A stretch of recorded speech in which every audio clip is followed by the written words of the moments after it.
Bonjour, je suis aujourd'hui avec Delphine de DS Relooking. Alors à chaque morphologie, une manière de s'habiller, Delphine va vous montrer comment mettre en valeur une morphologie en forme de rectangle. Bonjour, aujourd'hui nous allons aborder donc les morphologies silhouettes, la première étant la morphologie rectangle.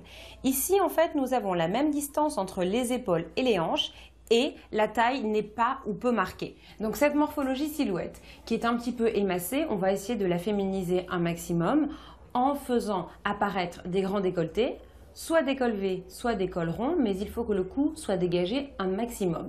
Si vous avez de jolies jambes, n'hésitez pas à les mettre en valeur en portant des jupes de forme trapèze ou tout simplement des robes de forme empire. La forme empire, ce sont des hauts, des robes taillées sous poitrine, pincées sous poitrine, idéalement fluides et évasées vers le bas. L'idée est de flouter un maximum la taille, donc à éviter les hauts cintrés et les formes de vestes cintrées type working girl. Et enfin, on va également éviter d'apporter du volume au niveau des épaules, donc on oublie les épaulettes et les hauts de forme bouffante au niveau des bras et des épaules.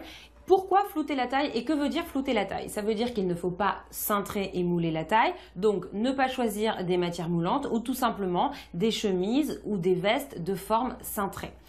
Ensuite vient l'accessoire. L'accessoirisation est également importante dans ce type de morphologie puisqu'il faut mettre le focus sur l'intérieur, c'est-à-dire porter des colliers volumineux vers le centre ou tout simplement les broches, au lieu de les porter dans le coin externe, les recentrer un maximum sur l'intérieur. Et enfin, par exemple sur un gilet, choisir plutôt des gros boutons, toujours mettre le focus sur l'intérieur. Donc comme vous voyez, cette morphologie silhouette est un petit peu émacée à la base, mais on peut tout à fait l'adoucir et la féminiser en mettant la priorité sur les décolletés, dégager le cou et bien sûr porter des jupes de forme trapèze.